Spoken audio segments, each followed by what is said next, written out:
Hi, this is Mark Brown from Pocket Gamer with another First Play video. Today we're looking at a little game called Icycle 2. No, it's called Icycle on Thin Ice, which is a sort of spiritual successor, I suppose you could say, to the original Icycle, which was a Flash game made by a bloke called Rhys Millage in the UK.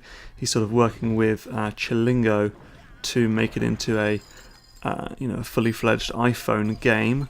Let's just sort of have a little look at what it's like. So it's essentially a platformer of sorts, where you are a naked man on a bicycle, which sort of describes my average Saturday night. I'm sure yours as well. And it's kind of like a little bit like Trials, I suppose, because you're on the bike and you've got to sort of know where you're going, but it is sort of a traditional platformer. You know what it reminds me of? It reminds me of like Jet Set Willy. What am I talking about? Something Willy. Something about Willies. Jet Set Willy. My mind's gone blank. Jet Set Willy. That must be it. Anyway, and Manic Miner. I know I'm gonna kick myself when I listen to this later. And I'm like, it's not called Jet Set Willy, you idiot.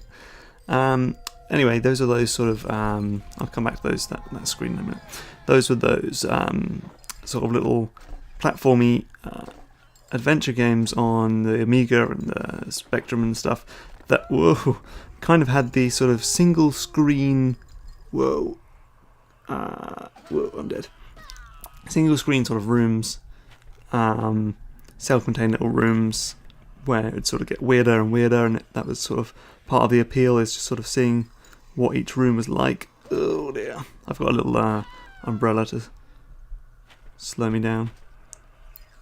So it's all about just sort of weird, bizarre, surreal type stuff. So I started out on the ice, but now I'm in the ocean and all that malarkey. And there's a big fish there and stuff. So it's quite funny to see. It's got all these ice cubes you pick up, and you can use them in the shop, redeem them essentially, or use them as currency to buy hats, coin doublers, that sort of stuff. You can almost sort of hear the Chilingo businessman talking to Millage, sort of saying, "Hey, you gotta have a currency in your game. You gotta have a coin doubler. This is 2013, is it not? So you've got to be able to have. Let's have a look. Be able to buy different hats. You've got to be able to buy a vacuum that can suck up ice cubes when they're in close proximity. You've got to have spare wheels, coin doubler." Different types of music, skip levels, that sort of stuff. You've got to be able to buy more things. Seems kind of at odds with the game, which is this very sort of, look at this is crazy. Some sort of, I feel bad actually showing some of this because it's part of the appeal. Really, is just sort of seeing what happens next. So I'll keep this one short and let you look at it for yourself. Damn it.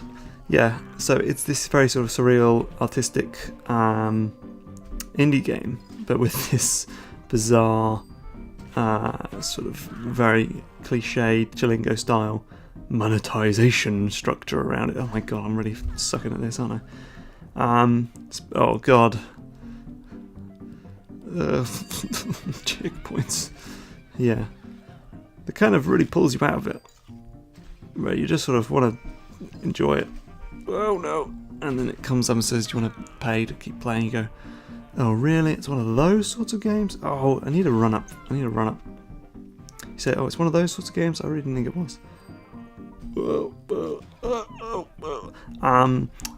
You might remember Damp Nat, the developer of this game, from flippin' heck, from a cool iPad game called Wonderputt, which is a sort of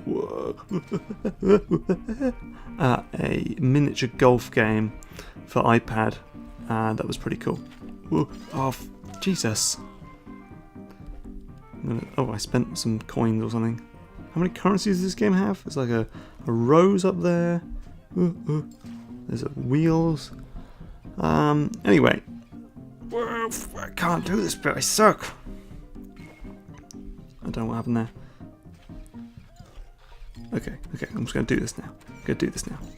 There we go. Whoa, Jesus. There's a fish butt. I wonder if, yeah, I guess this game will got Apple approval because I've got a code for it. But there is a fish butt. A fish man's butt. That's the reverse mermaid with the giant butt. Whoop, whoop, whoop, whoop, whoop, whoop, whoop, whoop. Okay, I think that's probably enough. I really don't want to spoil it because this really is part of the fun, is just seeing what happens. But yeah, basically, funny, surreal, artistic indie game with a kind of lame monetization structure that makes you think, oh, is this how games have to be made in 2013 for them to be profitable? I guess so. Whee! Thanks for watching. Goodbye.